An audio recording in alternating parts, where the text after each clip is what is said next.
नमस्कार दोस्तों, very happy Saturday. खबरें फटाफट में एक बार आपका फिर स्वागत है और आपको आज की कुछ चंद की खबरें जो मुझे लगी वो आपको बताता हूं। आपको पी गेट इंस्टेंस, जहां पर एयर इंडिया की न्यूयॉर्क दिल्ली फ्लाइट पर शंकर मिश्रा नाम के शख्स ने एक बुजुर्ग महिला पे जो बिजनेस क्लास में बैठी थी उनके ऊपर पेशाब कर दिया था, यूरिनेट कर दिया था, सुसु कर दिया था, जैसे भी बोले। तो उसकी मैं आपको एक खबर बताता हूं कि एयर इंडिया ने शंकर मिश्रा को 4 महीने के लिए नो फ्लाई लिस्ट में डाल दिया है और किसी एयरलाइन ने नहीं डाला है। तो किसी महिला पे, उसकी सीट पे, उसके कपड़ों पे, उसके जूतों पे, उसके बैग पे सुसु करने की सिर्फ यही सजा है कि 4 महीने के लिए that fellow is on no fly list. सजा उसको अदरवाइज भी मिल गई है, उसको नौकरी से हटा दिया गया है ये सब करने के लिए, क्योंकि शराब के नशे में उसने ये सब किया था। उसके अलावा डीजीसीए ने एयर इंडिया को 30 लाख का फाइन लगाया है।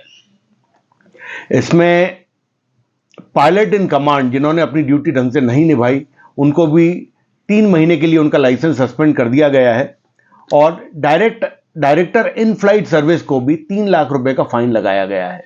तो ओवरऑल 30 लाख का ये फाइन, पायलट का license suspend, in flight services के डायरेक्टर को 3 लाख का फाइन और वो जो महानुभाव, वो जो शख्स थे शंकर मिश्रा, उनको 4 महीने के लिए एयर इंडिया ने नो फ्लाई जोन में डाला है। बाकी आगे कोर्ट और कानून क्या सजा देता है वो देखने पे पता पड़ेगा थोड़े दिन में, जब भी ये चीज आगे बढ़ती है।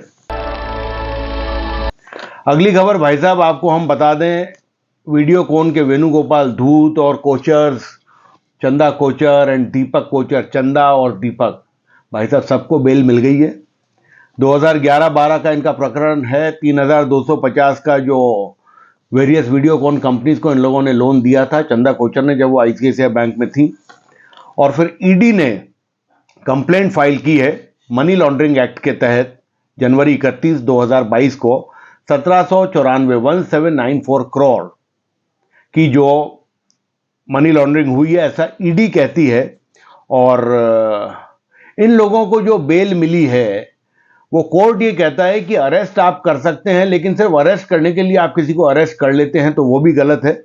आपने भले लॉ के तहत अरेस्ट किया हो, पर्सनल लिबर्टी इंसान की इससे हैम्पर होती है। तो भाई साहब ये हमारा कानून है कि आप 1700, 1500, 2000, 3000 करोड़ का आप फ्रॉड करें ओवरऑल मिल बांट के, उसके बाद भी आपकी इज्जत दाव पर है, ऐसा कोर्ट कहता है कि आपने सामने वाले की इज्जत दाव पे लगा दी, जिसने ये गबन किया, जिसने ये चीटिंग की, फ्रॉड करी।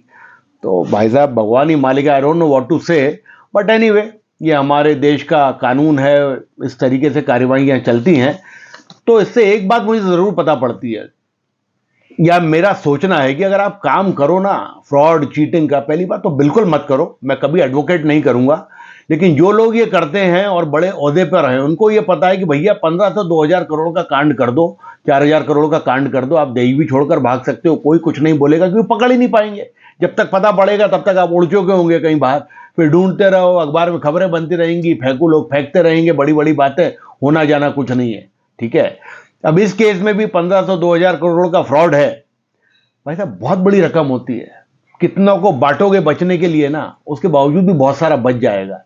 घर का एक आध आदमी जेल में जाएगा थोड़े बहुत टाइम के लिए, फिर पैरोल मिल जाएगी, फिर जाएगा, फिर आएगा, इज्जत चली गई, कोई दिक्कत नहीं है। जिनको पैसे की भूख होती है भाई साहब, उनको इज्जत की कोई परवाह नहीं होती है। तो ये केस भी कुछ उसी डायरेक्शन में जा रहा है। बाकी तो देखते हैं कानून हमारे देश का किधर इस केस को लेकर जाता है, क्या सजा होती है, क्या सबक मिलता है दूसरे लोगों को। मुंबई के वडाला में सिटी क्राइम ब्रांच जो हमारे यहाँ की है, उसने एक ट्रेड ग्लोबल नाम की ऑर्गेनाइजेशन पे या बिजनेस हाउस पे छापा मारा है। और ये फेक कॉल रैकेट चलाते थे, फेक कॉल सेंटर इनका चलता था और ये अमेरिकन एक्सेंट में बोलते थे। और इंडियन और यूएसए वाले जो सिटीजन्स थे उनसे 500 से $1000 इन्वेस्ट करवाते थे फॉरेक्स शेयर्स एंड कमोडिटीज में। ये लोग इतने शार्प होते हैं दोस्तों, इतने श्रूड होते हैं, और लैंग्वेज पे इनको ऐसी ट्रेनिंग दी जाती है, इतना कमांड होता है कि कोई इन पर शक भी ना कर सके। और आपके कई तरीके के डेटा इनके पास होते हैं। मैं अपने हर वीडियो में डेली एक बार ऐसी एक खबर लेकर आता हूं कि आप इस टाइप के फ्रॉड्स से सावधान रहें, छोटा टाइम में ज्यादा पैसा बनाने के चक्कर में ना पड़े। कभी भी कोई आपको इन्वेस्टमेंट की बड़ी बड़ी सजेशंस देता है कि आप इतना बड़ा पैसा बना लेंगे छोटे से इन्वेस्टमेंट में, तो उसके ल्यूर में नहीं आए, उसके लालच में नहीं आए। तो ये एक फेक कॉल सेंटर को बस्ट किया गया है बॉम्बे में, और ऐसे पास्ट में भी कई इंस्टेंसेस ऐसे हुए हैं कि मुंबई के कई पार्ट्स में, दिल्ली में और हिंदुस्तान में, पंजाब वगैरह में, और ये सब हरियाणा साइड बहुत ज़्यादा होता है। ये कॉल सेंटर्स जगह जगह लगे हैं। इनको पकड़ना प्रशासन के लिए, पुलिस के लिए भी थोड़ा सा मुश्किल है, because these are cyber crimes basically. तो ये हाथ में नहीं आते हैं, पर अपना बचाव आपको भाई साहब खुद करना है। तो ये मेरा सजेशन है। एक खबर आपको भाई साहब मैं इंग्लैंड से बताता हूं। आपको पता होगा ऋषि सुनक जो इंडियन ओरिजिन के प्राइम मिनिस्टर हैं यूके के, हिंदुस्तानियों के लिए तो ये एक प्राउड फीलिंग है। उन्होंने अपनी कार की पिछली सीट पे चलते हुए एक छोटा सा वीडियो पब्लिक को कोई मैसेज देने के लिए वो बना रहे थे, अपनी गवर्नमेंट की कोई स्कीम को आगे प्रमोट करने के हिसाब से। तो उन्होंने कुछ सेकेंड या मिनट्स के लिए सीट बेल्ट को शायद हटाया होगा। इतना बड़ा प्रकरण इसके ऊपर पूरे इंग्लैंड में बन गया है कि सिर्फ एक सीट बेल्ट हटाने से कि ऑपोजिशन भी उनके ऊपर कूद पड़ा है, और उनके ऊपर पुलिस इस चीज की अब जांच कर रही है, और उनको $100 पाउंड का फाइन हो सकता है, और मैटर अगर कोर्ट गया तो $500 पाउंड का भी फाइन हो सकता है। कितनी बड़ी बात है। एक देश का कानून किस तरीके से चलता है, मैं ज्यादा बात नहीं करूंगा, लेकिन एक पीएम लेवल के आदमी को सीट बेल्ट नहीं लगाने पे फाइन हो सकता है। उसकी इमेज को इतना मतलब धक्का पहुंच रहा है इस बात से, और वो बंदा सॉरी बोल चुका है। ऋषि सुनक ने सॉरी बोल दिया है सबको कि बॉस मुझसे गलती हो गई। हमारे यहाँ पे तो 2 टके का 2 कौड़ी का टुच्चा सा नेता भी होता है ना, और उसको ट्रैफिक पुलिस वाला अगर रोक ले तो वो उसकी नौकरी खाने, उसके ट्रांसफर करने की बात करता है। तो ये फर्क है यूरोप में और इंडिया में। और ये चेंज क्यों? क्योंकि हमारे वाले ये नेता तो अपने आप को रजवाड़ा समझते हैं, रॉयल समझते हैं, औकात कुछ नहीं है, करते पब्लिक के लिए कुछ नहीं है, इनको सिर्फ अपनी जेबें भरनी है। तो ये फर्क है बॉस। बड़ा अफसोस होता है कि हिंदुस्तान के जो हमारे पब्लिक रिप्रेजेंटेटिव, हमारे नेता हैं, वो क्यों नहीं सुधरते हैं। और ऋषि सुनक के साथ जो ये हो रहा है, मतलब अपने आप में एक एग्जाम्पल है बॉस। मुंबईकर्स के लिए एक बहुत बढ़िया खबर है भाई साहब कि मेट्रो 2 एंड मेट्रो 7 जो कि western side of Mumbai suburbs और eastern side of Mumbai suburbs में चलती है, वो फुल फ्लेजेड चालू हो गई है। कल जब इसका 4 बजे बाद ट्रेन चली तो लोगों ने बहुत इस सफर का आनंद लिया, और जो ऑफिस से आने जाने वाले जो लोग डेली इसमें आएंगे उन लोगों ने भी सफर किया। मेरी आप लोगों से ये इच्छा है भाई साहब कि आप इसमें ट्रैवल करें, ताकि जो हमारा ये पशोपेश, जो ट्रैफिक की जो इश्यूज है वेस्टर्न सबर्ब्स में, ये कम हो, पॉल्यूशन कम हो, आप लोगों को भी मन की शांति हो, और आपकी सेहत भी अच्छी रहे, और लाइफ भी बहुत इजी बने। तो कृपया मेट्रो में ट्रैवल करें। 2 और 7 दोनों अच्छे से चालू हो गई हैं बॉस। अब जो अगली खबर है वो बड़ी खतरनाक है। ग्लोबल जो स्लो डाउन हो रहा है, इकोनॉमिक डाउनटाउन चल रहा है या होने वाला है, उसको देखते हुए गूगल के सुंदर पिचई साहब ने भी ईमेल अपने लोगों को डाल दिया है और सॉरी कह दिया है कि वो अक्रॉस प्लेटफॉर्म 12,000 लोगों को नौकरी से हटाने वाले हैं। आपको मैं बता दूं भाई साहब कि माइक्रोसॉफ्ट ने 10,000, अमेजॉन ने 18,000, और फेसबुक का जो मेटा है उन्होंने ऑलरेडी 11,000 लोगों को शायद नौकरी से हटा दिया है, या प्रोसेस चालू है जहां पे इनको हटाया जाएगा। तो ये ग्लोबल स्लो डाउन का इम्पैक्ट है। आप लोगों को मैं बताऊंगा कि जो आपके पास पैसा है उसको बचाएं, संभाल के रखें। हिंदुस्तान में हो सकता है इसका इतना असर ना हो, फिर भी prevention is better than cure. अपने पैसे को ज़रूरत की चीज़ों पे ही खर्च करें, अच्छे से नौकरी करें, ताकि आपके जो प्रिंसिपल्स हैं वो आपको बोर्ड पे रखें, आपकी नौकरी कहीं जाए ना। अपनी अपनी नौकरी का आप ख्याल करिए, क्योंकि ये सब जब इतनी बड़ी बड़ी ऑर्गेनाइजेशंस नौकरियों में कट कर सकती हैं तो फिर तो कोई भी चीज़ इम्पॉसिबल नहीं है, किसी की भी नौकरी कभी भी जा सकती है। दोस्तों, आपको 30 अक्टूबर 2022 का मोरबी सस्पेंशन ब्रिज, मोरबी झूलता पुल का एक्सीडेंट आपको पता होगा, जहां पे 135 मासूम लोगों ने अपनी जान गंवाई।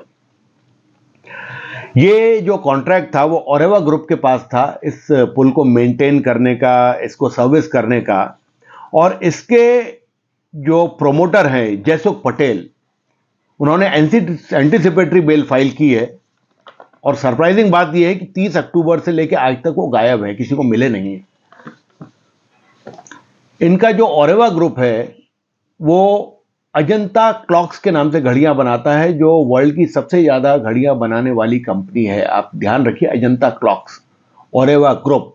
मैं आपको बार बार ये क्यों बोल रहा हूं, ताकि इस तरीके के लोग किस तरीके से ये कॉन्ट्रैक्ट्स लेते हैं। इस ओरेवा ग्रुप ने कॉन्ट्रैक्ट लिया इस सस्पेंशन ब्रिज और झूलते पुल का, और इन्होंने ये सब कॉन्ट्रैक्ट कर दिया आगे देव प्रकाश सॉल्यूशंस नाम की कंपनी को, जिसके पास में कोई एक्सपीरियंस, कोई एक्सपर्टीज, कोई क्रेडेंशियल्स नहीं थे इस तरीके के सस्पेंडेड ब्रिज को या झूलते पुल को मेंटेन करने का।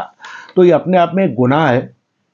आपको ये मैं कई बार पहले भी बता चुका हूं कि हिंदुस्तान में इंसान की जिंदगी की कीमत बहुत कम है, मतलब ऑलमोस्ट नहीं के बराबर है। तो आज तक ये भाई साहब जो प्रमोटर हैं ये गायब चल रहे हैं। 135 मासूम लोगों की जान चली गई है, 135 परिवार ऑलमोस्ट बर्बाद ही हो गए, क्योंकि आपके चाहने वाले, आप जिनको प्यार करते थे, वो लोग इस दुनिया में नहीं रहे। बट ये लोग एब्सकॉन्डिंग हैं, इधर उधर घूम रहे हैं, एंटीसिपेटरी बेल फाइल कर रहे हैं। तो कानून क्या आगे कार्रवाई करेगा, क्या डायरेक्शन लेगा, बट अफसोस होता है, अफसोस होता है। कानून व्यवस्था, सिस्टम, एडमिनिस्ट्रेशन लचर है। और मोरबी के कितने लोग इसके अंदर अभी जेल में हैं नहीं है, इस बारे में तो मुझे पता नहीं है, बट डेफिनेटली स्ट्रिक्ट एक्शन होना चाहिए, क्योंकि 135 मासूम लोग इसमें मरे हैं। दोस्तों, कुछ खबरें हम स्पोर्ट्स की कवर कर लेते हैं। रेसलिंग फेडरेशन और पहलवानों का दंगल तो आपस में चालू है, वो आपको पता होगा। विनेश फोगाट एंड टीम, जिसमें बजरंग पूनिया, साक्षी मलिक और कई सारे पहलवान इनके साथ आ गए हैं। साथ में ब्रिजभूषण शरण सिंह के साथ भी योगेश्वर दत्त और कुछ अलग कई पहलवान आ गए हैं कि भाई वो गलत नहीं है। बहुत बड़ी भसोड़ी हो गई है मेरी लैंग्वेज में अगर मैं आपको ये बताऊं तो, और हिंदुस्तान की बहुत थू-थू हो रही है।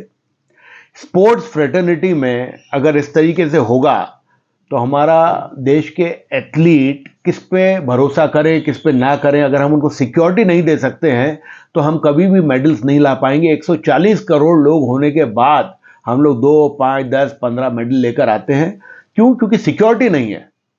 और जहाँ पे भी ये बड़े बड़े लोग होते हैं ना, जहाँ पे ये स्पोर्ट्स फ्रेटर्निटी और ये अलग अलग wrestling federation, boxing federation, athletic federation, ये फेडरेशन, वो फेडरेशन, इसमें बहुत पैसा होता है। इनमें जो भी चेयरपर्सन होते हैं, हेड्स होते हैं, वो कोई ऐसे ही नहीं बनते हैं। बहुत जुगाड़ से ये पोजीशनें हासिल की जाती है। क्यों? क्योंकि इनमें बहुत पैसा होता है और पावर होती है।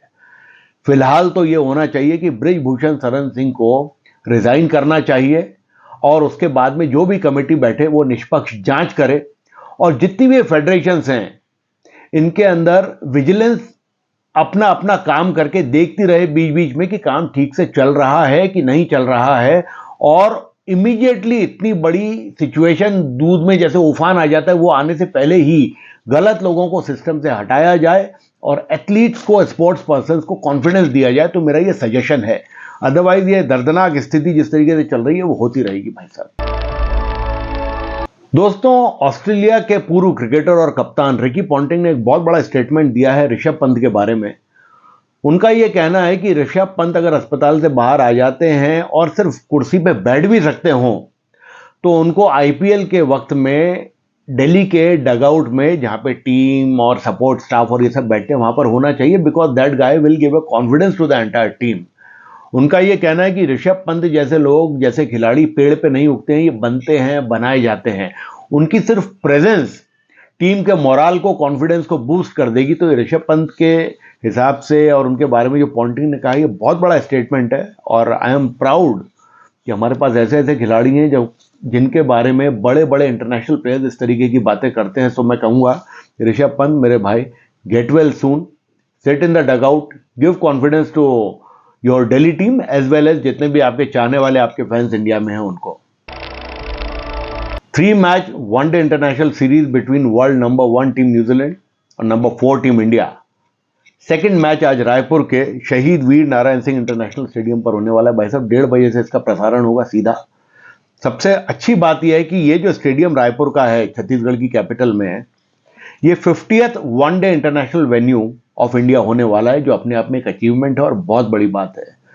तो दोस्तों, इस मैच को एंजॉय करिएगा। इसका एक प्रीव्यू अगर हमें टाइम मिला तो हम डेफिनेटली आपके लिए लेकर आएंगे, और उसके बाद में पोस्ट मैच प्रेजेंटेशन हमारा जो पोर्टल है, हमारा जो प्लेटफॉर्म है क्रिकेट एंड स्पोर्ट्स बाय विकास शर्मा, उसके ऊपर इस पर एक रिव्यू करेंगे।